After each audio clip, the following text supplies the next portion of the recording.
எழுதிருப்பீங்க, எழுதிருப்பீங்க, ஏன் நிறைய டெஸ்ட் எல்லாம் கூட அட்டென்ட் பண்ணிருப்பீங்க. அதுலலாம் நீங்க எவ்வளவு மார்க் எடுத்திருந்தாலும் சரி, இல்ல நீங்க ஃபெயிலே ஆகியிருந்தாலும் சரி, யாரும் அதை பத்தி கேட்க போறது இல்ல, கவலைப்பட போறது இல்ல. ஆனா இந்த பப்ளிக் எக்ஸாம் இருக்குல்ல, இதுல நீங்க என்ன மார்க் எடுத்திருக்கீங்கன்னு எல்லாருமே கேட்பாங்க. டீச்சர்ஸ் கேட்பாங்க, ஃப்ரெண்ட்ஸ் கேட்பாங்க, பேரண்ட்ஸ் கேட்பாங்க, மேல காலேஜ் சேர போனீங்கன்னா அங்க கேட்பாங்க, ஏன் நீங்களே கேட்பீங்க எனக்கு இந்த பப்ளிக் எக்ஸாம்ல எவ்வளவு மார்க் கிடைக்க போகுதுன்னு. அந்த அளவுக்கு ரொம்பவே முக்கியமானதுதான் நீங்க இந்த பப்ளிக் எக்ஸாம்ல எடுக்க போற உங்களோட மார்க். பட் நீ இது ஒண்ணுமே படிக்காத ஸ்டூடெண்ட கூட பாஸ் பண்ண வச்சிடும், ஓரளவுக்கு படிச்ச ஸ்டூடெண்ட கூட 100க்கு 90க்கு மேல எடுக்க வச்சிடும். பிகாஸ் நான் இந்த 10 ஸ்ட்ராட்டஜிக்கு நடுவுல உங்க பேப்பர் கரெக்ஷன் பண்ற டீச்சர்ஸ சீட் பண்ணி எப்படி அதிக மார்க் போட வைக்கிறதுன்றத பத்தியும் சொல்லியிருக்கேன். சோ வீடியோவை கொஞ்சம் கூட ஸ்கிப் பண்ணாம பாருங்க. அந்த ஸ்டூடெண்ட்ஸ் எல்லாரும் வீடியோக்கு ஒரு லைக் கொடுத்துட்டு உங்க ஃப்ரெண்ட்ஸ்க்கு இந்த வீடியோ இப்பவே வாட்ஸ்அப்ல ஷேர் பண்ணுங்க. பப்ளிக் எக்ஸாம் எழுத போற அவங்களுக்கும் இது யூஸ்ஃபுல்லா இருக்கும் இல்லையா? பியூட்டிஃபுல் பீப்புள், நீங்க பார்த்துட்டு இருக்கிறது மிஸ்டர் பிரதர், நான் உங்க பிரதர். நம்பர் 1 ஃப்ரெண்ட்ஸ், நீங்க இப்போ 10 மார்க் क्वेश्चनக்கான ஆன்சர் பண்ண போறீங்கன்னு வச்சுக்கலாம். அப்போ இத நீங்க ரெண்டு விதமா எழுதலாம். ஒண்ணு பாயிண்ட் பாயிண்டா போட்டு எழுதலாம், இல்ல பேராகிராஃப் ஃபார்மட்ல எழுதலாம். இந்த ரெண்டுத்துல எதுக்கு டீச்சர் ஃபுல் மார்க் கொடுப்பாங்கன்னு உங்களுக்கு தெரியுமா? அப்படி உங்களுக்கு ஆன்சர் நல்லா தெரியும்னா மிஸ்டேக்ல இது பண்ணிட மாட்டீங்கன்னா அப்போ நீங்க பாயிண்ட் பாயிண்டா போட்டு எழுதுங்க, டீச்சர்ஸ் உங்களுக்கு ஃபுல் மார்க் கொடுப்பாங்க. ஏன்னா இப்படி பாயிண்ட் பாயிண்டா எழுதும்போது பேப்பர் கரெக்ஷன் பண்ற டீச்சர்ஸ்க்கு நீங்க பேப்பர்ல தப்பில்லாம எழுதிருக்கீங்கன்னு தெரிஞ்சுக்க அதிக டைம் எடுத்துக்காது, பார்க்கவே சிம்பிள் விசிபிளா தெரியும். சோ உங்களுக்கு டக்குனு ஃபுல் மார்க் கொடுத்துடுவாங்க. பட் அதுவே உங்களுக்கு ஆன்சர் முழுசா தெரியாது, நடுவுல மிஸ்டேக்ஸ் எதுனா பண்ணிடுவீங்கன்னு சந்தேகமா இருந்துச்சுன்னா அப்போ நீங்க பேராகிராஃப் ஃபார்மட்ல எழுதுங்க, உங்களுக்கு ஃபுல் மார்க் கிடைக்கும். ஏன்னா பேராகிராஃப் ஃபார்மட்ல எழுதுறப்போ நீங்க நடுவுல எதனா மிஸ்டேக்ஸ் பண்ணிருந்தாலும் டீச்சர் கண்ணுக்கு சீக்கிரமா தெரிஞ்சிடாது. அந்த உங்கள மாதிரி ஆயிரக்கணக்கான ஸ்டூடண்ட்ஸோட பேப்பரை கரெக்ஷன் பண்ற வேலை உங்களுக்கு இருக்கிறதால வேகமா பேப்பர் கரெக்ஷன் பண்றப்போ நீங்க பண்ணிருக்க மிஸ்டேக் அவங்க கவனிக்காம விட்டுட நிறைய சான்சஸ் இருக்கு.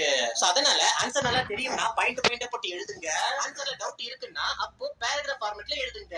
இது பேப்பர் கரெக்ஷன் பண்ற டீச்சரை ட்ரிக் பண்ணி உங்களுக்கு ஃபுல் மார்க் போட வைக்கும். பட் அதுவே உங்களுக்கு ஆன்சர் நல்லா தெரியும், ஆனாலும் நீங்க பேராகிராஃப் மாதிரி தான் எழுதியணும்னு கட்டாய சூழ்நிலை இருந்துச்சுன்னா அப்போ பேஜ் ஃபுல்லா ஒரே பேராகிராஃப் எழுதி வச்சு நிரப்பிடாம ஒரு பேராகிராஃப்க்கு 5 to 6 லைன் மட்டும் எழுதுங்க.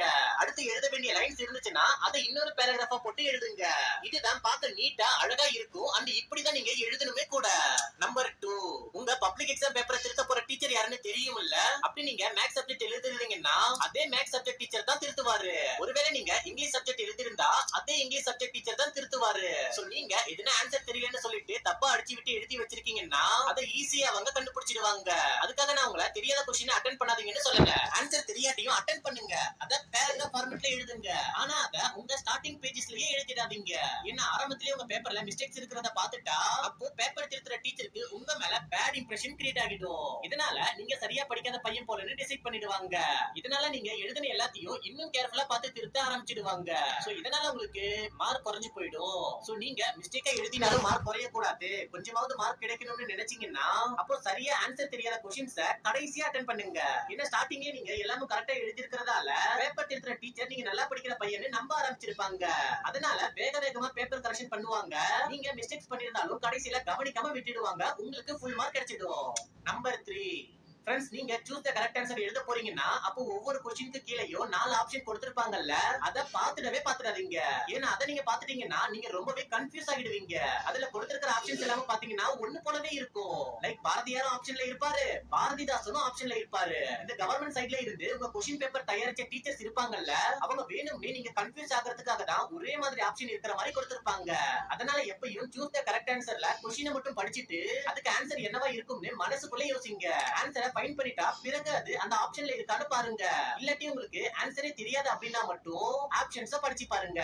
அதுல இது உங்களுக்கு ஃபர்ஸ்ட் இதுதான்டா ஆன்சரா இருக்கும்னு தோணுதோ அதையே சூஸ் பண்ணிடுங்க. ரெண்டாவதா உங்களுக்கு இதுவா இருக்குமோ இல்ல இந்த ஆப்ஷன்ல இருக்குமோன்னு கன்ஃபியூஸ் பண்ணிக்காதீங்க. இது முதல்ல உங்களுக்கு தோணுதோ அதுவே தான் மேக்ஸிமம் கரெக்ட் ஆன்சரா இருக்கும். நம்பர் 4, மேத்ஸ் இல்லாட்டி பிசிக்ஸ் எக்ஸாம் அட்டெண்ட் பண்றப்போ நீங்க நம்பர்ஸ் அண்ட் ஃபார்முலாஸ் வச்சு டெரிவேஷன் போடுற மாதிரி இருக்கும்ல, இந்த மாதிரியான क्वेश्चंस எல்லாம் அட்டெண்ட் பண்ணக்குள்ள நிறைய ஸ்டூடண்ட்ஸ் என்ன மிஸ்டேக் பண்ணிடுறாங்கன்னா அவங்க நடுவுல போட வேண்டிய 1-2 ஸ்டெப்ஸ் ஸ்கிப் பண்ணிடுறாங்க. இதுக்கு இவ்வளவு லென்த்தியா கொண்டு போகணும்னு ஷார்ட்டா ஆன்சர் பண்ண பாக்குறாங்க. ஃபைனல் ஆன்சர் கரெக்ட்டா கிடைச்சிட்டாலே ஃபுல் மார்க் கொடுத்துடுவாங்கன்னு நினைக்கிறாங்க. ஆனா நீங்க இப்படி நினைக்கிறது ரொம்பவே தப்பு. ஃபைனல் ஆன்சருக்கு வெறும் 1 ஆர் 2 மார்க் தான் கொடுப்பாங்க, மீதி மார்க் எல்லாம் நீங்க கொண்டு வர ஸ்டெப்புக்கு தான் கொடுப்பாங்க. சோ ஃபுல் மார்க் வாங்க நினைச்சா எல்லாத்தையும் ஸ்டெப் பை ஸ்டெப்பா கொண்டு போங்க. பட் அப்படி உங்களுக்கு இந்த மாதிரியான क्वेश्चनல ஆன்சர் தெரியாதுன்னா அப்போ ஃபைனல் ஆன்சர் அந்த ஃபார்முலாஸ் மட்டுமாச்சும் எப்படியாச்சும் எழுதி வச்சிடுங்க. இதுக்கே உங்களுக்கு மார்க் கொடுத்துடுவாங்க. அந்த மறக்காம ஃபைனல் ஆன்சர்க்கான யூனிட்ஸ் போட மறந்துடாதீங்க. இது போடட்டி கூட மார்க் கண்டிப்பா குறைச்சிடுவாங்க. நம்பர் 5 ஃப்ரெண்ட்ஸ், क्वेश्चन பேப்பர்ல கொடுத்திருக்க ஒரு क्वेश्चन படிக்கிறீங்கன்னா அதை தயவு செஞ்சு முழுசா படிச்சு பார்த்த பிறகு ஆன்சர் பண்ணுங்க. ஏன்னா நிறைய பேர் என்ன பண்ணிடுறாங்கன்னா क्वेश्चनல இருக்கிற முதல் வார்த்தையை படிக்க ஆரம்பிச்சதுமே அட நல்ல வேளை நான் படிச்ச அதே क्वेश्चन கேட்டுட்டாங்கன்னு சந்தோஷத்துல வேகமா ஆன்சர் எழுதி முடிச்சிடுறாங்க. பட் எழுதி முடிச்ச பிறகு தான் அவங்களுக்கே தெரிய வருது क्वेश्चनல how அப்படின்னு கேள்வி கேட்டிருக்காங்க. ஆனா அவங்க why அப்படின்ற क्वेश्चनக்கான ஆன்சர் எழுதிட்டாங்க.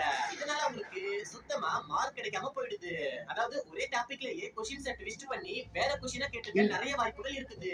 அதனால क्वेश्चனை முழுசா முதல்ல படிச்சு பாருங்க, பிறகு ஆன்சர் பண்ண ஆரம்பிங்க. அவசரப்பட்டு क्वेश्चனை தப்பா புரிஞ்சுக்கிட்டு மார்க்க குறைச்சிக்கிட்ட ஸ்டூடண்ட்ஸ் நிறைய பேர் இருக்காங்க. அதனால தான் நான் இத உங்கள்ட்ட சொல்றேன். ஷார்ட்கட்.